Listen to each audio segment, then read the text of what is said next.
Good evening, everybody.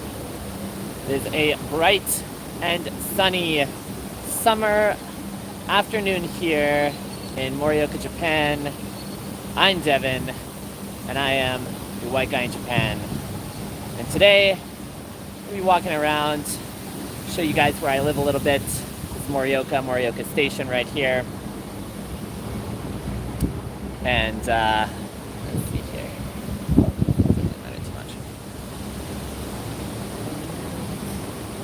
And as we walk around, we can chat about some Japan-related stuff. That'd be pretty fun. Let's see here.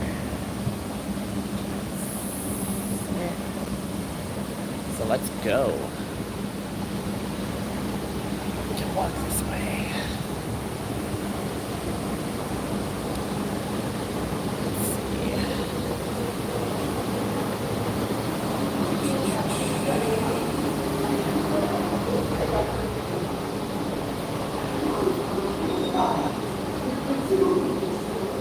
Down into this tunnel here. Basically, you can't actually walk across all the roads here because they're too thick and have too much traffic. So they made these tunnels to go underneath. It's pretty cool.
Walk around up here. I've actually never been up really past the station,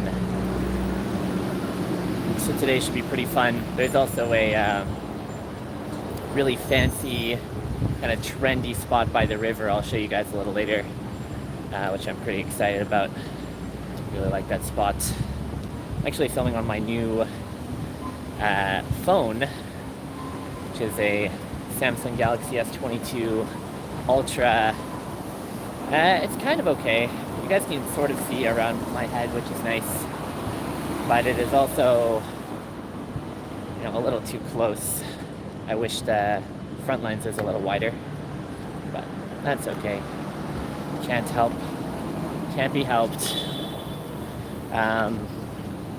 But yeah, so as far as like what has Japan been like for me for the past 9 months or so living here, right? Well, since I got here, I've done a lot of things, but oh,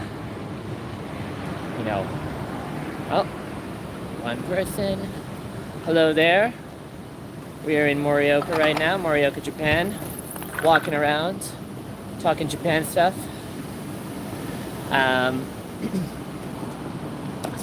Since I got here, I have been employed with the Japanese government, working as a translator, kind of interpreter, basically, and it's called an international relations facilitator. But a lot of it is just translating. Get to go around, meet people. I work in a pretty stuffy Japanese office. So even though it's a fun opportunity to kind of learn Japanese better and practice my Japanese skills, it's relatively fun. There is a lot of things that come with the job and come with working in a Japanese office that I get the feeling a lot of people wouldn't know how to handle or don't really understand. And they're actually just representations of Japanese culture that I think a lot of people wouldn't or don't understand quite very well. Everybody kind of has the idea that Japan is this very modern country, and that people are very serious at work. And while that's true, and there is a lot of kind of overtime and stuff, there is also a little more leniency at work that you can get if you play your cards right. Some people don't know how to do that, and let's see if I can see, and they end up not doing very well. For ALTs, it's kind of a different story because a lot of people come here not knowing. So, okay, by the way, there's this like tunnel here. I'm gonna go down it because it's like 30 some odd degrees on the surface here, and it feels really cool down here, so I'm gonna escape the heat here. It's kind of insane. This is like the only day I could live stream, and it's good it's not raining out because it's been raining for the past like 5 days, but it is super hot. So that's the drawback. But yeah, like I was saying, you know, a lot of ALTs who come here. All right, apparently going down this tunnel makes me lose connection, so maybe we can't go down here. That sucks. Tunnels are really nice. Now let's get back up here then. All right, guess we got to go on the surface. Oh well. I'm actually tasked with helping almost all of the ALTs in the prefecture if they have cultural problems, if they have kind of language problems. But most of it is kind of cultural problems to do in part with not knowing the language very well. Look at these cars. Look at this. Look at all these buildings. And so yeah, that's kind of my job. It's pretty good. A lot of ALTs get in a lot of trouble because they don't understand the small things, where they lose a lot of what do you say?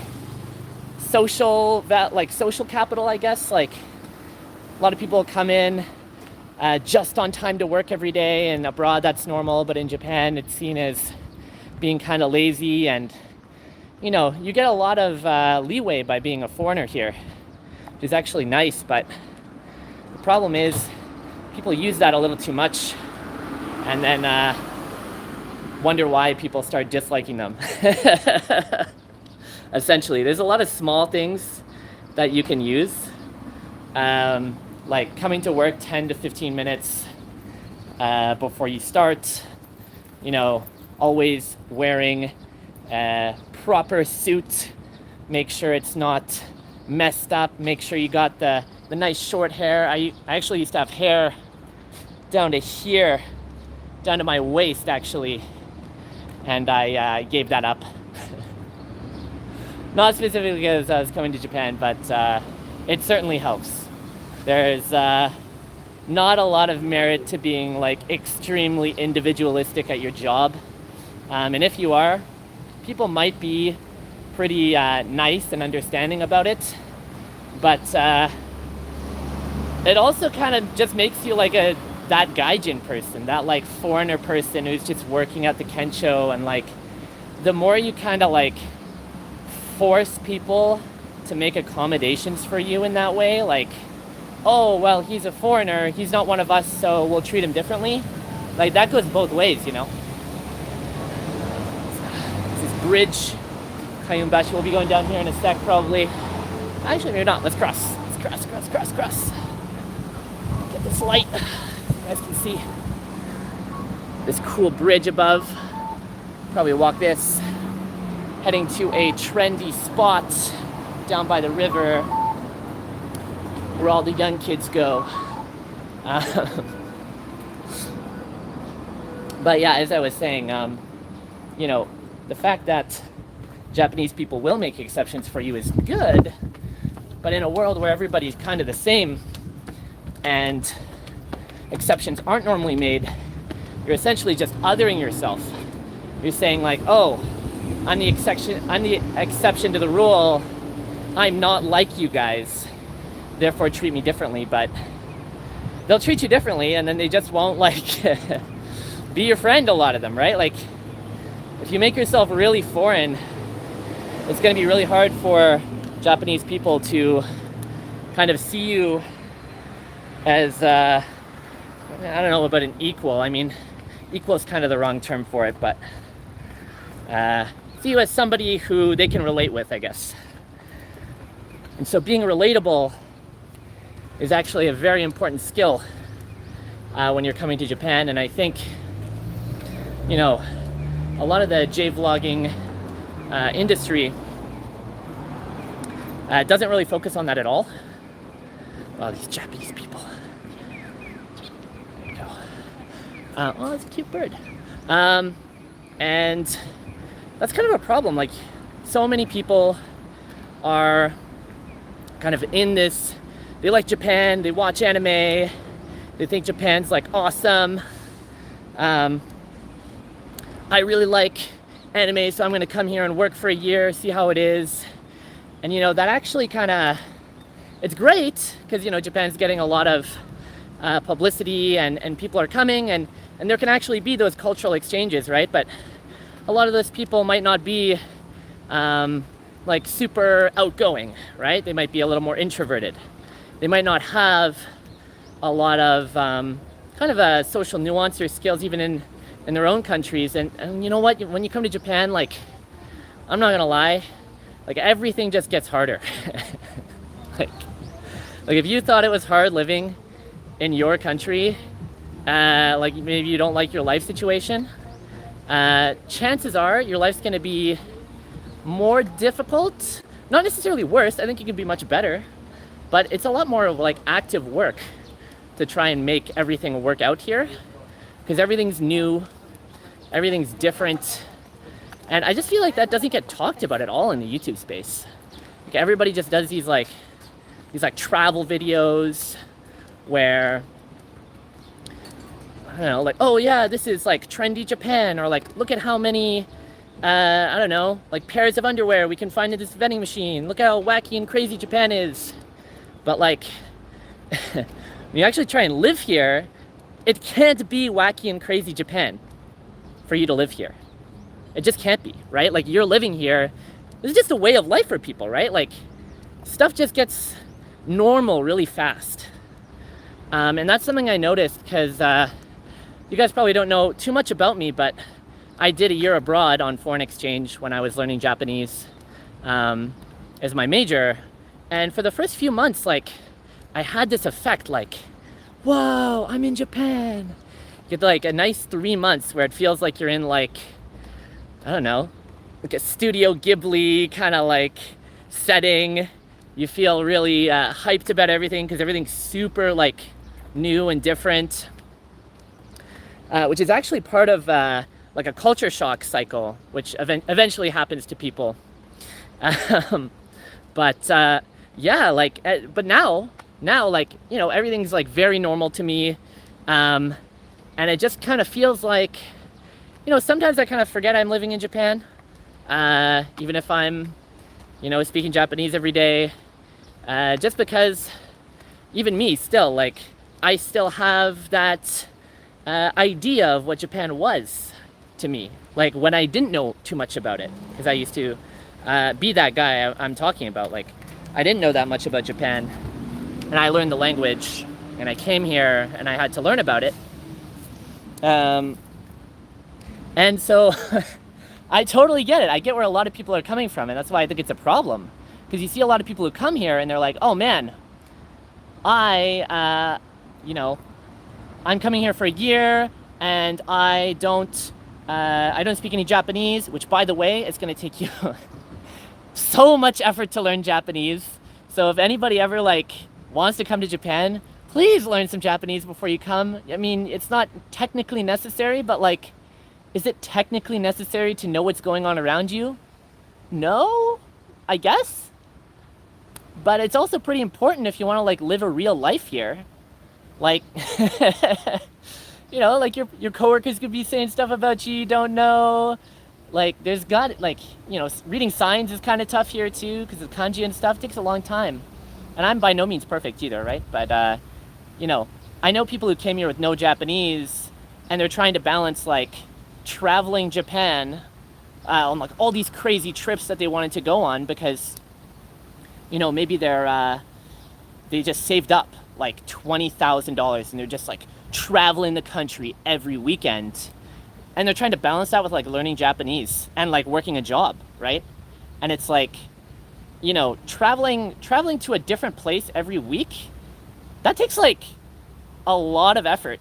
Like that's really hard. And so a lot of people struggle with like, you know, if you have goals in Japan and they aren't Japanese related, like you're gonna be really strapped for time unless you're like working for yourself or you have like flexible work hours and stuff. Like even me, like it's hard to even put out videos. like editing takes so much longer than I thought.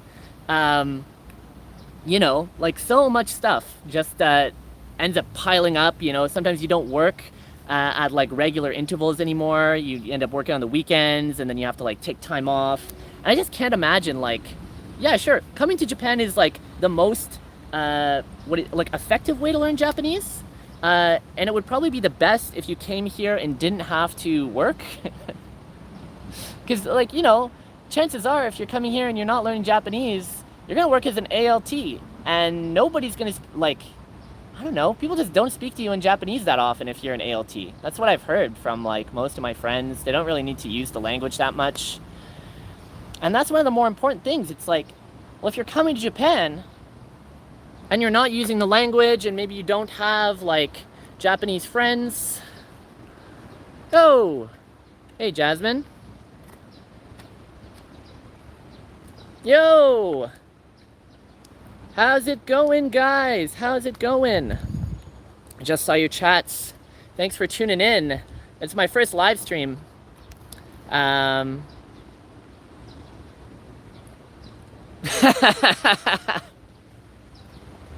White guy in Japan. Few things. And because it's like a really, you know, it's just a nice, small, intimate group here, I guess I will divulge those. But as far as like search optimization goes, I think it's really good. Like there's like, oh, hey, how's it going, Marlies? As far as the name change goes, search optimization is great. I think naming every single one of my videos, white guy does this or that, is just kind of funny. And also like, in regards to my target audience, I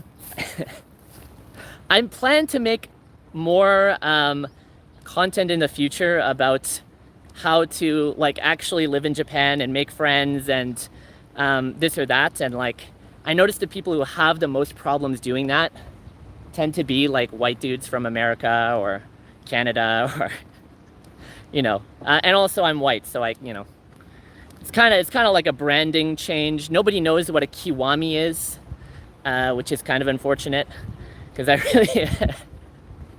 really like the idea of like I like the previous channel name I had, but nobody knows what that is if they don't know Japanese. Thanks, Marlies. Thanks for tuning in.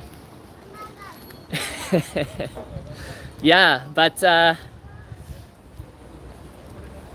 this is something. Thank you.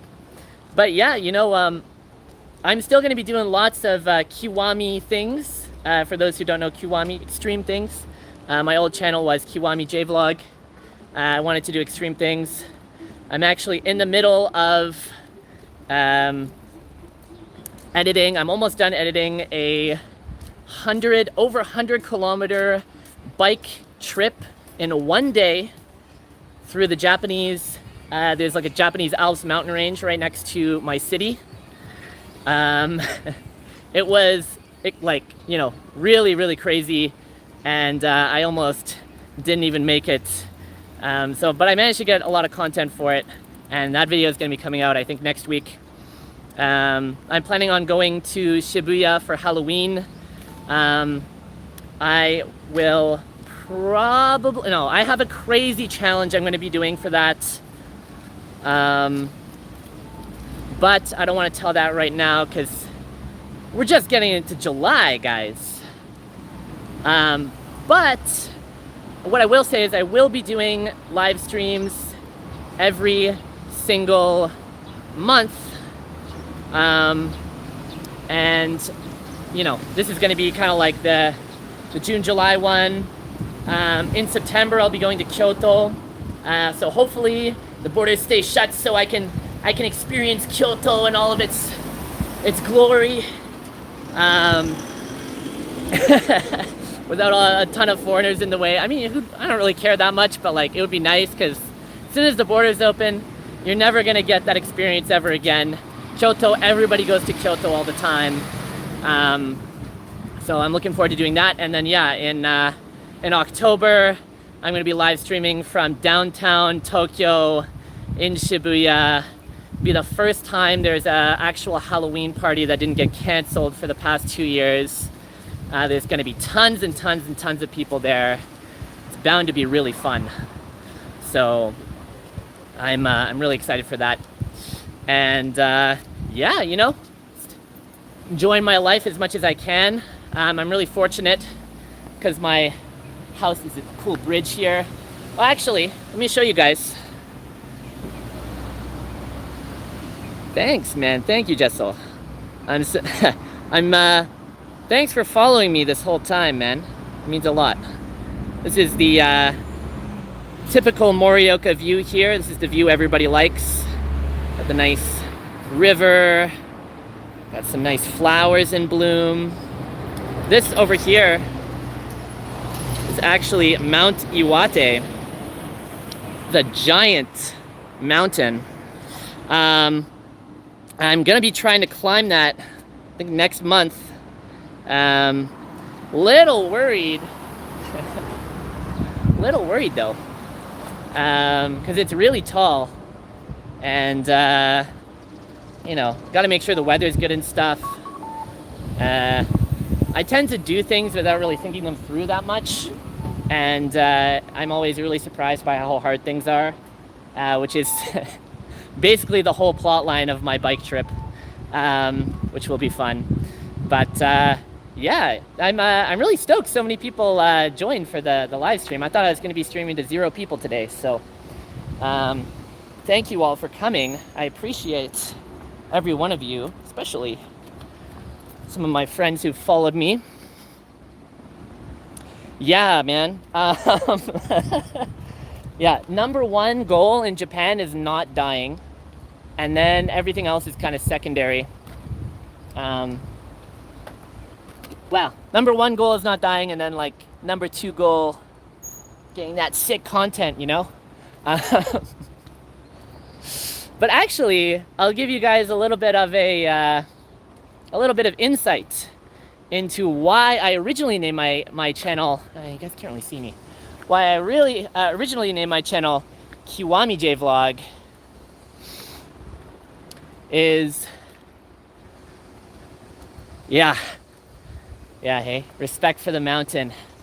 It's, I know. That's why I'm a little worried. I'll be going with a bunch of people though. It should be okay. I'm not going on my own. And the people I'm going with have done it like every year, so should be okay. No plans yet. But what I was gonna say was I actually made this channel as a reason for me to go out, get out of my comfort zone. It is really easy when you move to a new place to feel like, oh man, I am so tired all the time from my Japanese business job, and I just want to go home and play video games and you know, kind of relax and escape a little bit.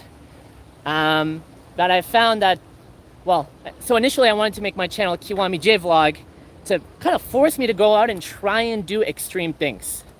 Because if I'm gonna name my channel Extreme Japan Vlog, then I have to do extreme things. At least that's the expectation I put on myself. But But it's actually just turned into, I go to work, I finish work, and then I'm like thinking about what to do for the channel, which is also like good. I think it's fun. It's a fun way to experience Japan. I certainly, the bike trip I am going to be posting some of is actually, the first leg is 100 of over 300 kilometers I did in about 8 days, which I just wouldn't have done if I didn't have like a channel to do it on. I don't really know how to bike very well. I didn't have a bike that was good enough to do anything. So yeah, it's been really fun making a channel and coming here, even though I haven't like uploaded as much as I would like. But I'm going to be trying to change that by doing some more kind of like quicker things. Yeah, for sure. You can go to a convenience store. Let me go to a convenience store. Don't know where the closest one is, but yes, we can go. Actually, there seems to be something, I can hear something somewhere. There's actually a local market that's open every Saturday. Oh, today's Sunday though, Saturday for you guys. I won't be open. All right, we're gonna try and find a convenience store, but we're gonna go around this way actually, because it's new scenery.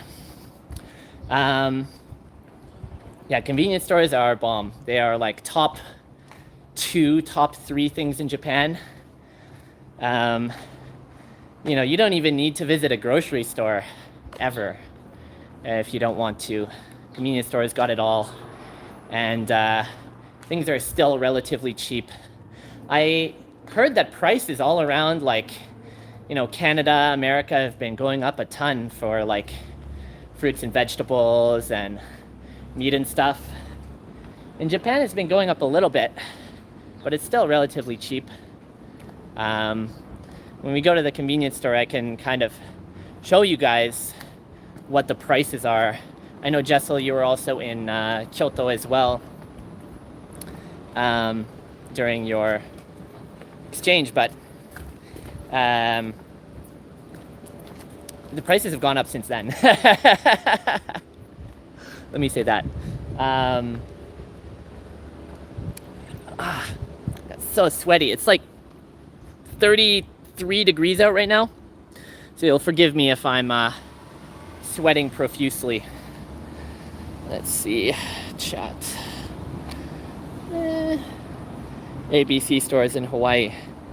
Oh, do I ever get looks from Japanese people when filming in public? Yeah. Yep.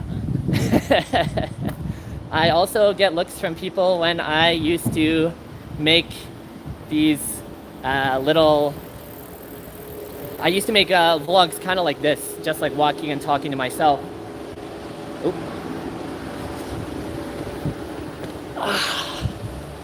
With no one to talk to. God, I got sweat in my eye. Yeah, you just got to get used to it, man. It's like kind of tough actually, because yeah, if you're like, it's something you get used to though. But certainly for the first like few minutes, even on this stream, I was feeling like, oh man, like everybody's going to be looking at me. I do feel like in Japan, there is a little bit of like, oh, well, you're the foreigner person anyways, so you already stick out. Like, people are just gonna kind of look at you anyways if you're doing anything not extremely normal when you're walking down the street in Japan. Which often I'm not, so yeah, you just get used to it, I guess. And but yeah, I mean, even Japan, even in like Vancouver and stuff, people look at you. It's just the way it is, man. You just gotta get used to it. And certainly, like, it's easier taking content on my own.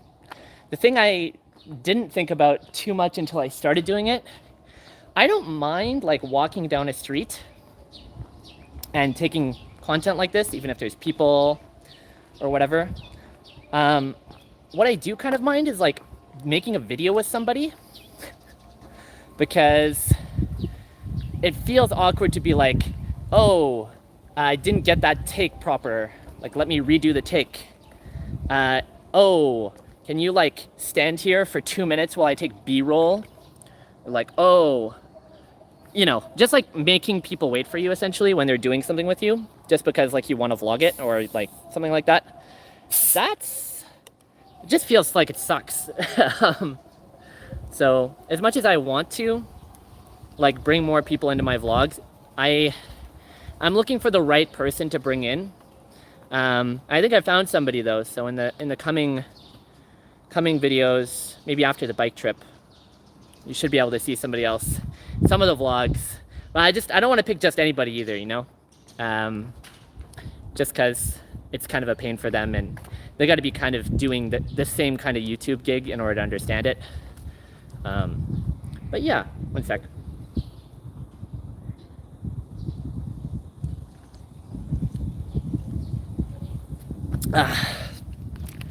Like I was saying, it's super hot. We're actually gonna have thunderstorms for the next like 5 days after today. This is like the last nice day, which is cool. Yeah, I was mentioning earlier about how I want to make more content. So these live streams, and then I've posted a few kind of funny reels, which I'm going to be trying to continue. The reels themselves are like a lot easier to make than a video, so I'm pretty excited to start kind of giving you guys a little bit more of a 3D picture of who I am, just because like I want to show what it's like to live a kind of actualized fun life in Japan, but it's hard to do only through videos that are like 6-10 minutes long and they're like heavily edited. You know, I can give you guys kind of an idea of that, but in order to actually give you guys the full picture, it's going to be through like live streams like this and maybe more real content and stuff like that. In case you guys didn't get the memo, the real content is kind of supposed to be like sarcastic. Let me see here. Yeah, it's supposed to be sarcastic. It's not exactly me, but I'm kind of like not making fun of, but just pointing out like the way that a lot of people think about Japan. Like, oh man, like Japan is so different. Like this alleyway right here. Oh, it's so different. Yeah, like some of the buildings look a little different. It's more or less the same, right? Like that was the point of the video. And also like my second reel was more like, oh, do you only like anime? Well, you're a worse Japan fan than I am because I know the real Japanese culture. That's not anime. Even though like the person probably doesn't know like Japanese culture. Because anybody who just lives here is just chill about it. So it just feels like people are just kind of like fighting over nothing. But yeah, hopefully I'll be able to make a lot more stuff. We're going to be going to a convenience store on the left here in a little bit. I'm just heading over. Oh my god, the sweat. I'm also probably going to buy a towel or something at the convenience store because I did not buy one of those. Oh, here's one. 7-Eleven. It's very good. Is there anybody in the chat who has never been to Japan? That's a good question. I wonder if anybody hasn't been to Japan.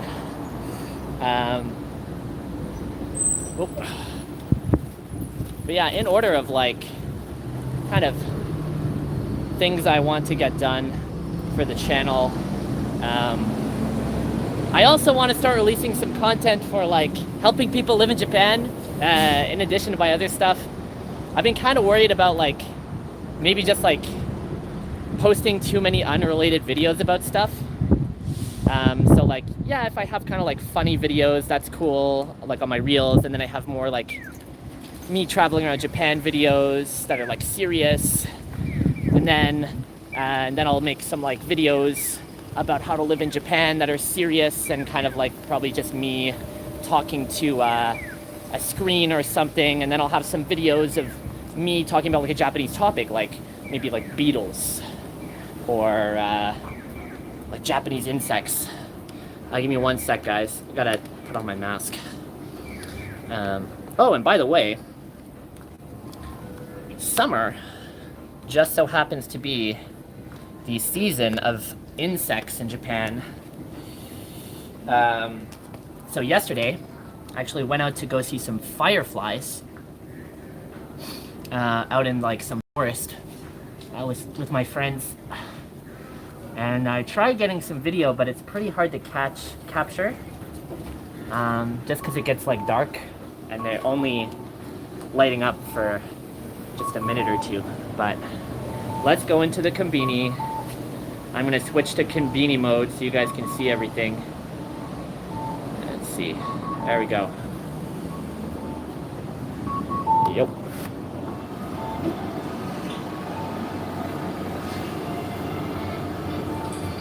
Got some makeup stuff.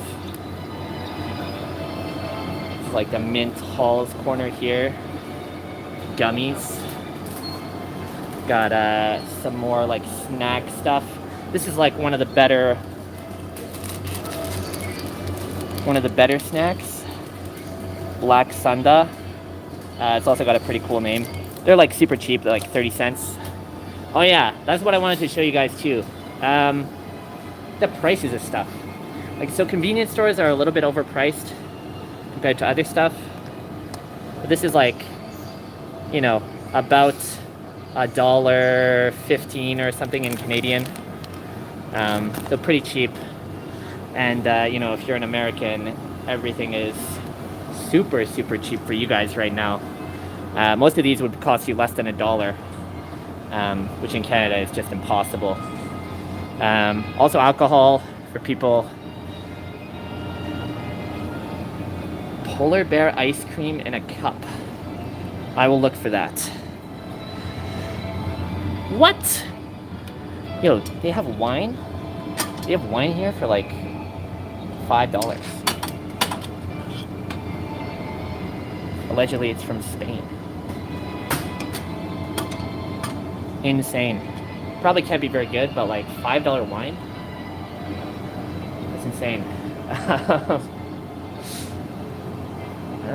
What else is there? Yeah, it's all alcohol. And you got like your like bar snack stuff here. It's pretty cool. This is this is cheese. There's one type of snack you guys don't know. This is actually like smoked dried squid. It's called surume. It's really good. It comes in like all sorts of different kind of textures and stuff. This one is like hard, medium, and soft.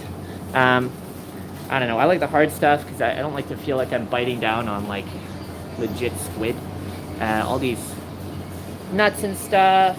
Giant corn, guys. In case regular corn wasn't good enough for you. Let's see. Got some. Oh yeah. Kewpie mayonnaise. This is the goat mayonnaise. This is the best mayonnaise in all of Japan. This is the mayonnaise that you've had at any Japanese restaurant that's really good. Western mayonnaise sucks. Japanese mayonnaise is the bomb. Kewpie mayonnaise for the win. What else? Some nudie magazines. Some manga. Haikyuu and stuff. Stationery. I wonder if they have a cloth. Also, I'll go for the ice cream in a sec here, but I do hope they have a cloth for my face. Let's see, batteries, toothbrushes, they got it all. Laundry detergent. Let's see. No face towel. Oh. No, this is underwear. Could use that as a face towel, but I won't. Oh, here we are. could work. Hand towel. Look at the white one. Yes. Right. That's good. That's good. They also have like ATMs here, which they charge you like a lot of money to use, but they're not bad. Actually, if you're foreign and you want to withdraw money off your foreign debit card, you can do that here too. It's actually super, super handy. Oh yeah. Polar bear ice. Let's see.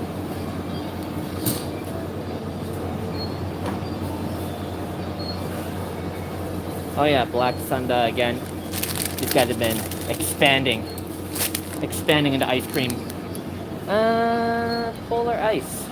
I don't see anything. This is all like frozen edamame and stuff. I heard they actually have frozen macaroni and cheese here. But oh, also Haagen-Dazs. So if you're looking like, oh, Japan, everything's cheaper. Tiny Haagen-Dazs is like $3. That's probably a little more expensive here.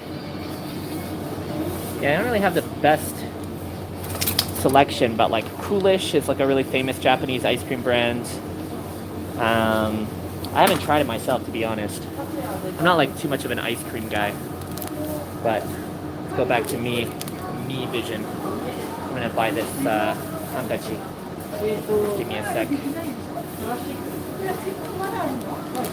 For most people, the Japanese they use at the convenience store is the most Japanese they use every day for like foreigners who don't speak much Japanese. It's kind of funny that everybody says like, I don't really need to use Japanese except for at the convenience store. I say, Hai, Rechibukuro irimasen. I don't need a bag, thank you.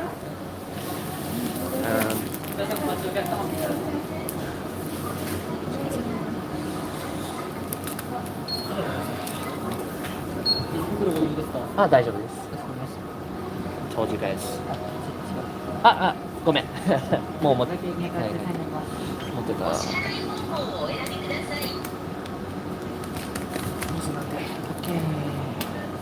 現金を入れ終わりましたら、確認の上、OK ボタンを押してください。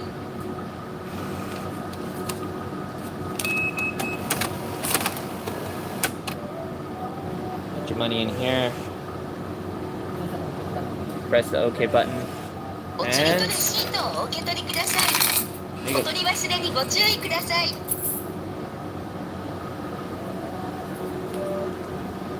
There we go. It's really hard doing this with all one hand. 生放送ですみません。Okay. We are back. We are out in the wild again. And we're actually walking down the main, this is like kind of downtown street. But it's still pretty early here. It's only about probably 11:30. So not too many people out and about, but let me show you guys what it's like in my city. So this is kind of like a mixture of downtown, and then if you kind of go off the main street, this main street here, which has like a bunch of like pretty legit shops, karaoke shops. They got some like lottery stuff going on here.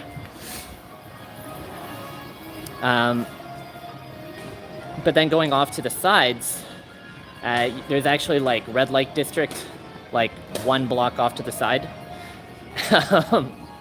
which is pretty crazy. If you guys watched my previous video about like back alleys in Japan, you might notice some kind of shots I took here, because basically I did the whole video here, except for that building I went into, which was like kind of further out, but it's pretty cool. Go to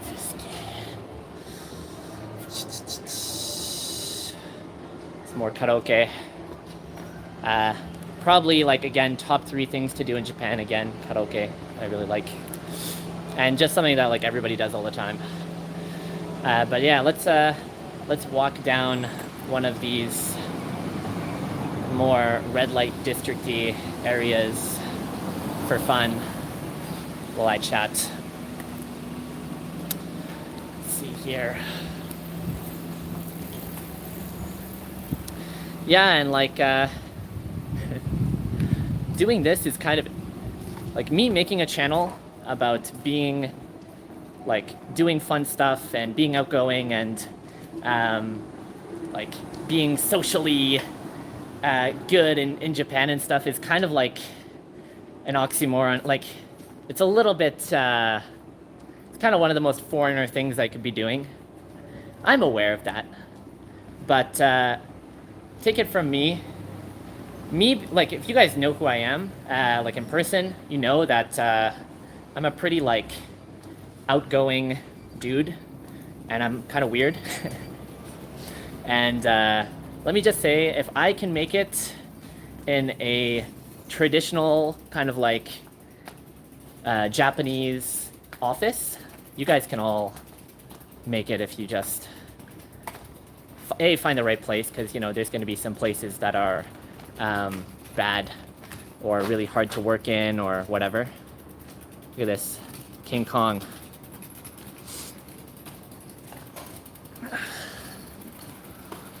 Yeah, King Kong.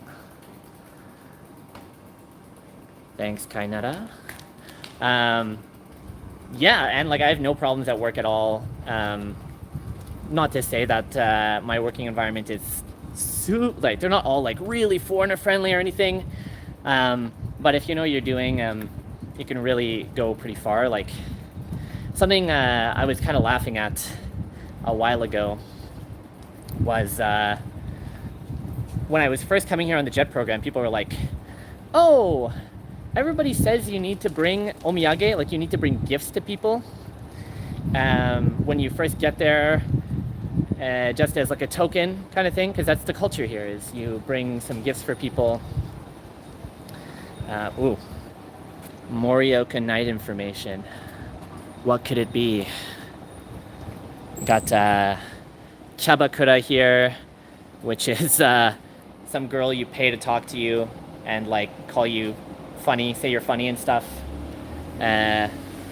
Sekukaba, which is going to be somebody you can have sex with, and then Snaku is basically you're paying to just talk with a girl, and I don't know what the last one is actually. I don't do any of these, so I have no I don't know. I've never done them. Maybe if I get really popular, I can turn it into a video or something if I end up going. But I don't really plan on going right now. Yeah, what I was saying, the example for ALT saying, oh, you don't need to bring... Is prostitution legal in Japan? Prostitution is not illegal. I think there's some stipulations around it. If it were outright illegal, there wouldn't be able to be shops like this out in the open. So shops like that are okay. Things like kyaba, where you talk with girls, or like soaplands is often what they're called, where like somebody is supposed to like quote unquote wash you, where you're both naked, is kind of how they get around it. As far as like actual straight up so-called brothels, I don't think they are in Japan, because I think naming them that is just not allowed. And that's more of like a Japanese like saving face kind of thing, which is actually like really important in Japanese society. So there's this concept of like hone and tatemai, which you learn about in university and stuff if you take Japanese classes. But essentially there's like your public face and your private face. And I think some of this gets kind of blown out into proportion. It's like every Japanese person has a public face and a private face. And they're all two-faced. And everyone in Japan lies.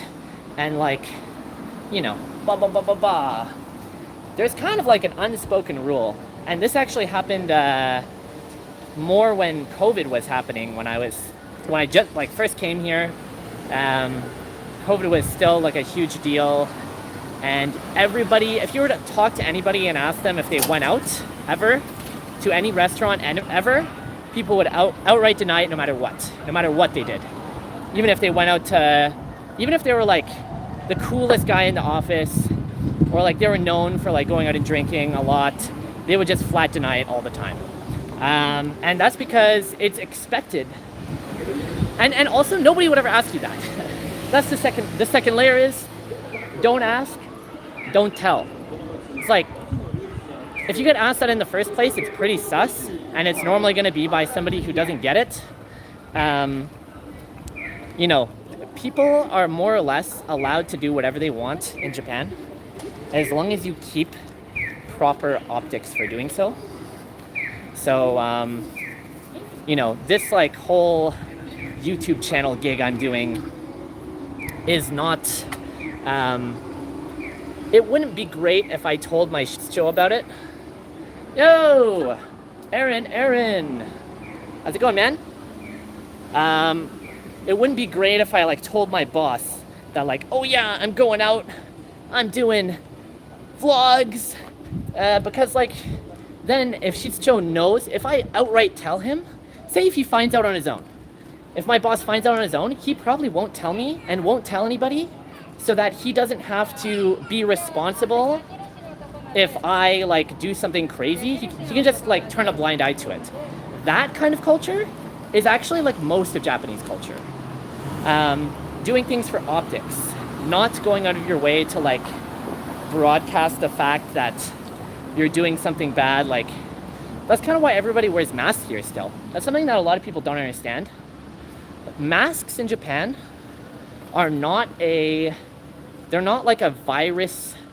They're not seen in the same way. Japanese don't treat masks the same way. Like, I can sit down at my workplace. I walk to work. I don't have my mask on if I'm outside. I do if I'm in the bus or something.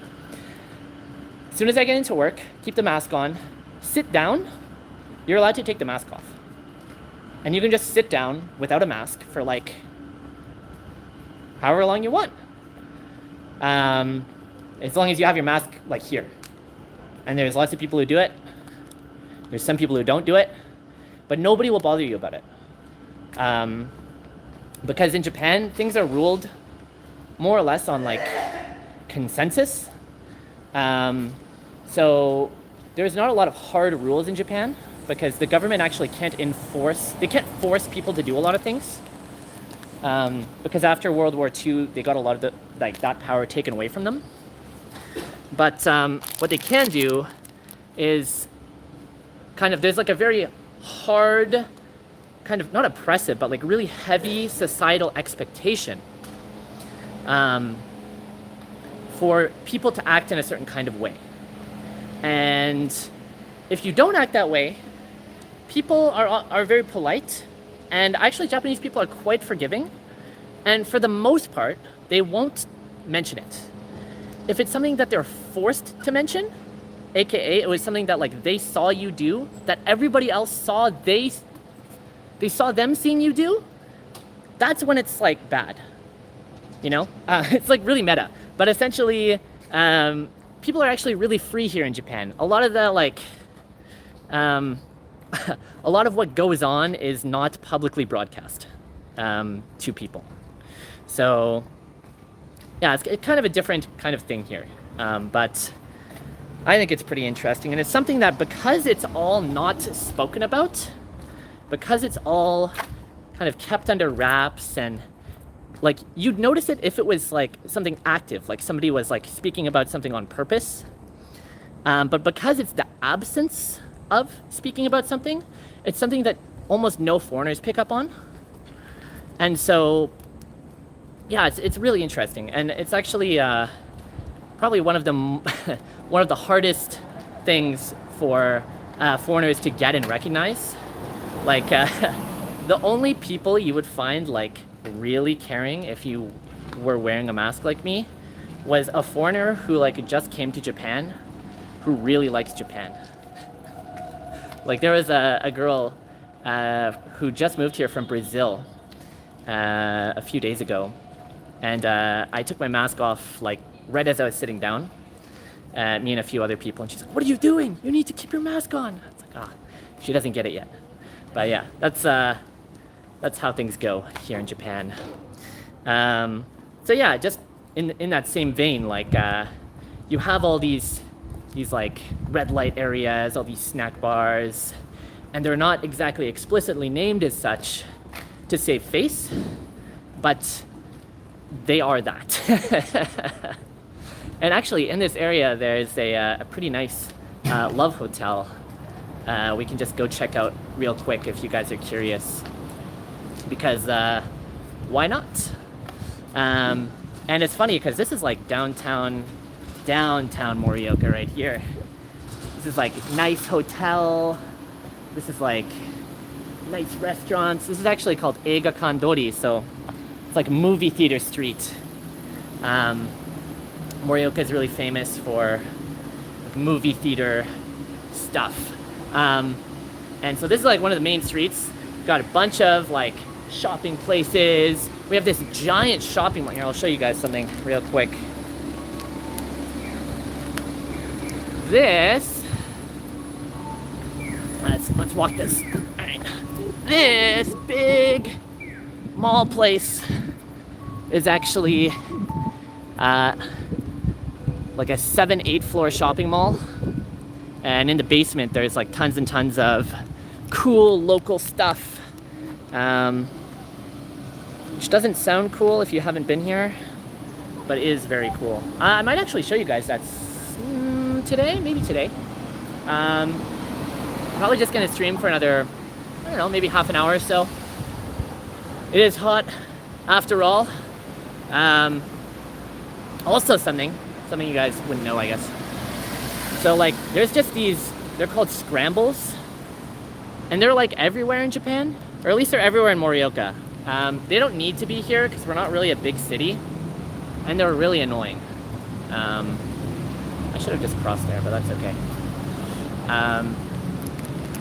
But yeah, the whole like saving face thing, that's like a few people in my workplace know I do videos because I trust them not to tell other people. And there's some people who I knew if I told, there's just no reason to tell them. It's just only going to be bad for me kind of thing. Like my bosses or anything like that. And, you know, if you tell a Japanese person who's close to you about something, you know, like if you are in the West and you have a friend and you're like, oh, hey, I have a secret. Promise not to tell somebody else. In general, well, maybe this is different for girls. I don't know. For guys, though, maybe it's just because I know a lot of girls who like to gossip. It's not like a sexist thing or anything. I don't know. But for guys, you can just tell them something, and if they kind of like, if it's something that shouldn't be like spread around, and they're your friend, they just won't tell anybody else.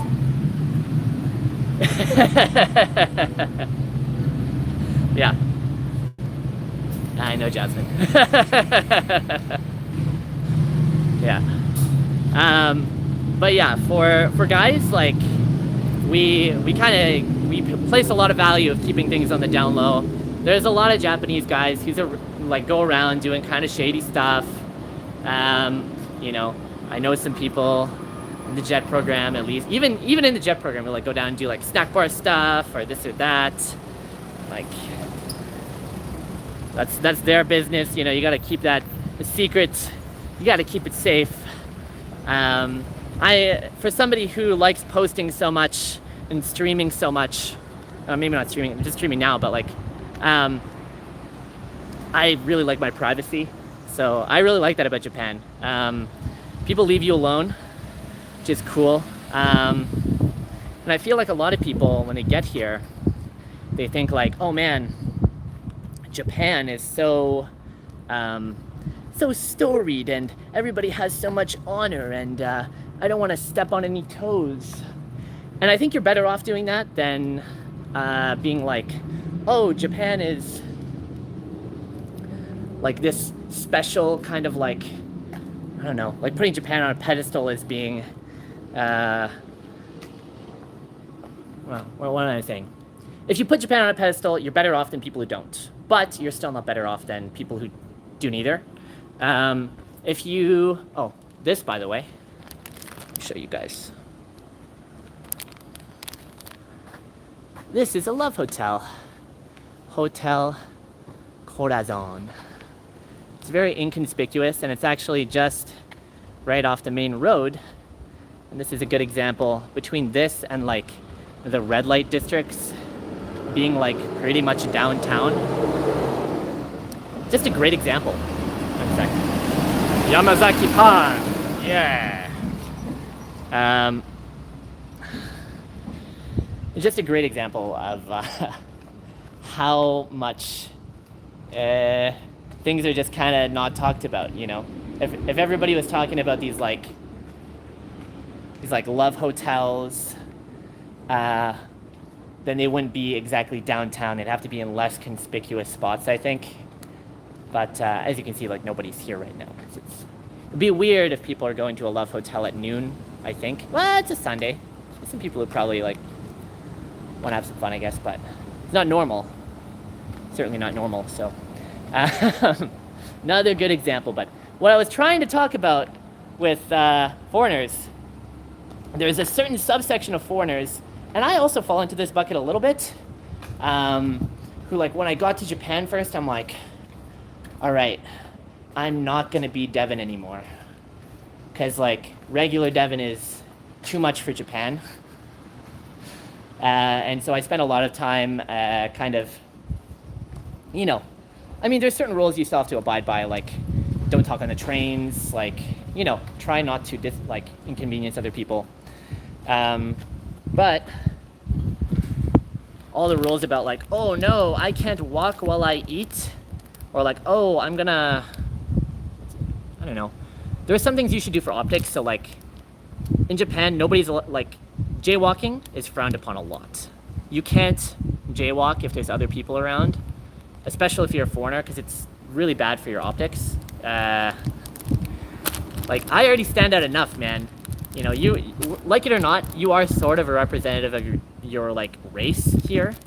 If you do a bunch of bad stuff and anger a lot of people, people are gonna remember you because you don't look Japanese, and they're just gonna be like, oh, foreigners suck, which is another reason why, like, yeah, if you, for example, it's totally fine if you went out to a bunch of bars during coronavirus. It's not fine if you caught COVID and you're a foreigner, essentially, right? So it's a fine line to walk, because then the optics get really bad, right? But in the same vein, there's a lot of foreigners who are like, oh, I don't know how to make Japanese friends. In Japan, nobody bothers anybody else, so let me just not talk to anybody and just be lonely. Just live in my apartment and be sad and play video games and like not live in Japan, like functionally, right? That's also a huge problem. And that's actually probably a problem that gets a lot of like mid-tier foreigners, a lot of foreigners who like spend a good time like learning the culture and the language and stuff. But like reality here is, man, like you can walk down, even here, there's people whose job it is to like go and strike up a conversation and try and like pull you into their like establishment. And some of them are kind of sketch and some of them aren't. So you're taking a chance, but like that's in the culture. There's also like an actual Japanese culture of nampashi, which are like people kind of in the same vein as like going to like maybe recruiters or maybe like people bringing people into shops, except they're just going and hitting on girls. But that's like a Japanese culture thing. So it's not like it's completely crazy to like talk with people you don't know. But talking with people you don't know, you know, might weird some people out. And obviously it is, like it does, but it's still a part of the culture. You don't need to feel like, oh man, people are gonna hate me if I talk to somebody out of the blue. You can totally go around and talk to people. And actually I noticed, as I was trying to film a video recently, there was some people in the background who are like waving and wanting to get in the video. Or like when I try and film reels, sometimes people do that. That's pretty fun, actually. Japan's like there's a lot that goes on in Japan behind what people think, and finding that is real, like some of the really fun stuff, I think. But just especially if you're not like in the culture and you haven't lived here for a long time. You don't really know necessarily like what's really going on. I plan to eventually find that out myself. It would be great. After Morioka, I think I might take about 6 months, and this is going to be in the far future, but I'm going to take about 6 months, not work, and just make videos in Tokyo maybe, where I can actually like go and show you guys some of that stuff. That's going to be a long way from now. For now, I'll just be trying to make real stuff. Pretty cool. Let me grab some water here. Probably head back to that river that I went to previously. And there's actually a really nice cafe there. And there's this really cool area. I think I walked by really briefly. You guys might have saw it in the background. That has like porches and stuff. It's actually patios and stuff in Japan.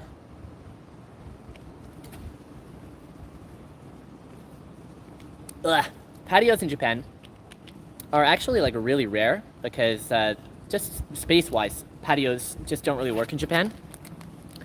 People can't afford it. It's not really part of the culture. But this is like one of the only patioed areas in anywhere I know, except for maybe Tokyo, which has some like really fancy places that have that, but it's certainly not normal. There is a cafe where you can just go grab a latte or iced latte, sit outside, and the person, I might know the barista there, so that would be kind of cool. Probably end off this stream there. Probably take quite a while to get there anyways, so it's all good. Still got some time if anybody wants to ask me some questions or hear more about my thoughts on Japan, living in Japan. I am pretty fortunate in the fact that I have like a very cheap apartment. My actual rent is about $60 a month, and I pay a fee to the strata that's something like 40 to 50 bucks a month, and then utilities. So including utilities and stuff, it's probably like 150 bucks a month. Allows me to really like live well here. The bottom line is in Japan, a lot of people are working for what a lot of people would like abroad would consider to be like slave money. Like really not a lot of money. You know, there's some people who I work with even at the Kensho, which by the way, sorry, the government office is called the Kensho. It's like the prefectural office. They don't get paid very well. They don't get paid very well at all, man. And they work real hard. Me and my other foreigner co-worker who holds the same position as me, we have a contract that says we can't do extra hours. We can't do overtime work. But almost everybody in our division does, I would say, at least 10 hours of overtime work a week. And when it hits crunch time, maybe they're doing something like 20, 25 hours a week extra. So really crazy. And they get paid very little, especially when you're starting off. So me and my coworker, we get a raise every year with Jet. And we actually make more than like some of the people we work with. Which is kind of crazy because they all had to take like this really intensive like exam, and some of them had to go to school to become a komuin, civil servant. You know, it's like a pretty like highly respected position and stuff. But yeah, they just get paid so little. Like I know somebody who just got in out of high school because she doesn't have a university degree. Yeah, but bonuses, yeah, okay, so you are right. So bonuses, if you include bonuses, I think they make about as much as we make. Overtime pay at the Kensho though, you get paid very little. Like as far as like what do you say? Like, you know how in like Canada or abroad you get like overtime pay? So it'll be like 1.5x or something. In Japan, it's like well, where I work, it's something really small. It's like 1.2 or 1.3, and it's only up to a certain amount of hours, which is like, you know, good, I guess. It makes it so people like don't super overwork, but it's not like a straight system. 0. Yeah, that's what we call buraku kigyo. That's like that's really bad. I also used to work for a I used to work making sake, Japanese sake. I used to hand make it, and I also, I mean, I got paid for every hour I worked, but they would work me like 12 to 16 hours some days, and they didn't give me any overtime pay at all. So I know how that feels. It is very sad. And that's also something. So like, foreigners are inherently disadvantaged in the sense that, you know, many foreigners who come to Japan won't speak the language. Because they don't speak the language, there's only a certain amount of jobs they can do. There's like a very small amount of jobs they can do. And it's like a saturated job market over here, right? Because like, well, if there's only one type of job that supports people who don't want to learn Japanese, and most people don't want to learn Japanese, then like, of course they're not going to get paid well, right? But there's a lot of people who do things in like maybe IT or engineering or whatever. You can still make okay hours. I guess IT is also not exactly great. Oh my god, this is disgusting. One sec, let me show you this. Look at this. You see this? Spider webs. This is the real spider web bush. Oh my god. Holy. That's disgusting. Sorry for the quick spider break there. My attention gets pulled around a lot, so I don't know if this format's particularly good, but I feel like it's a waste if I don't show you guys some cool stuff, you know, like we're in Japan. I'm showing you guys Japan, you know. Cool spider webs. Got this nice bridge. One sec. Over here, the bridge we were at before. Ah, so nice. Actually, nobody joined when I was over by the station, but the Morioka station's actually crazy.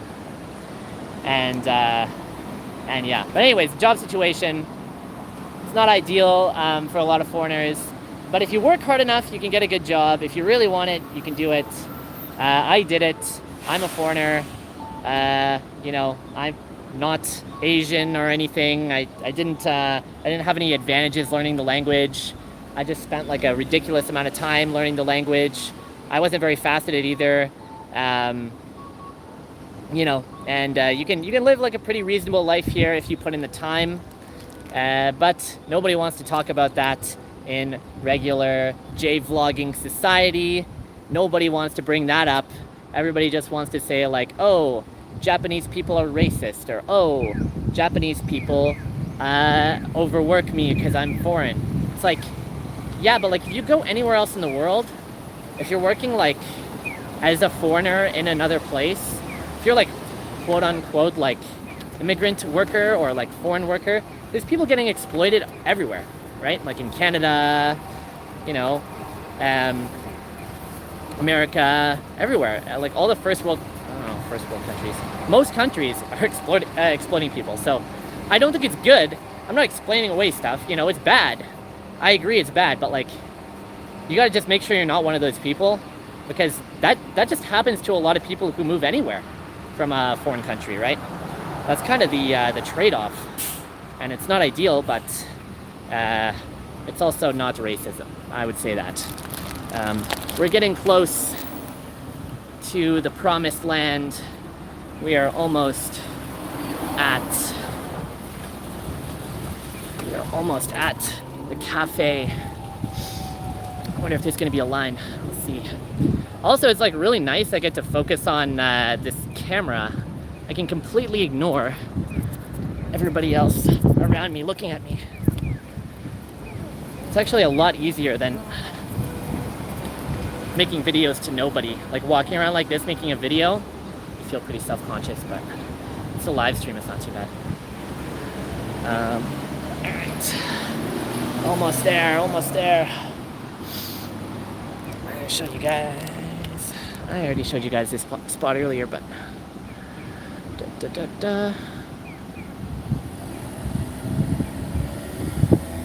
This giant bridge here because the light takes forever to turn. So kind of nice, kind of cool. Ugh. Such a nice day out, actually. I mean, it says it's gonna be 34. Maybe I'm just like got used to it. Doesn't feel that hot anymore though.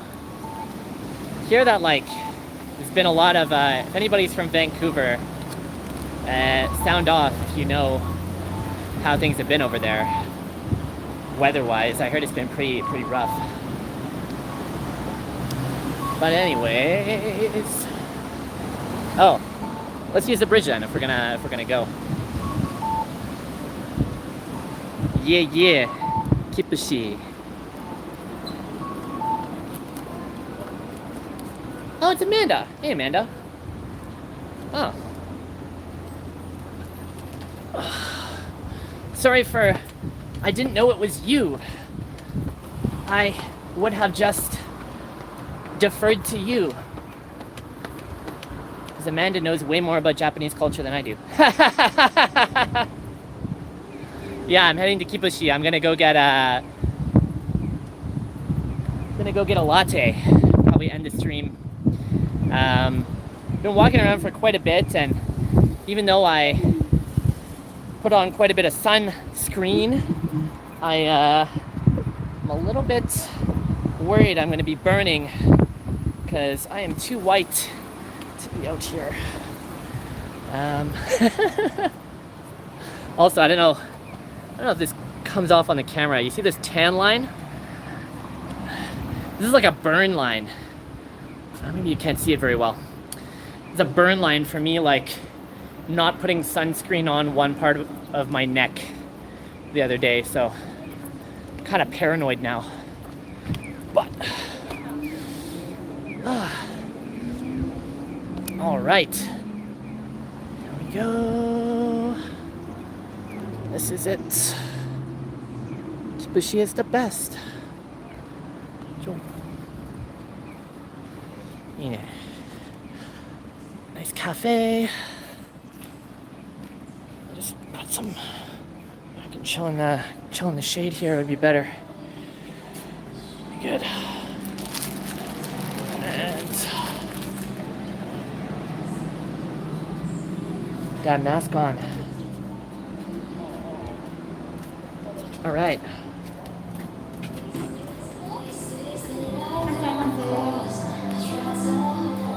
We get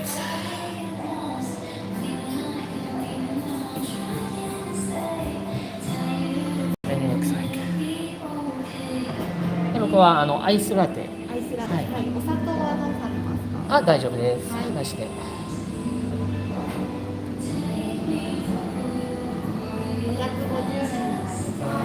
お。今生放送ですよ。そう。ちょっと待って。あ、映ってもいいですか？大丈夫。これ今こっち側なんですけど、これ生。ハロー。そうですね。ライブ。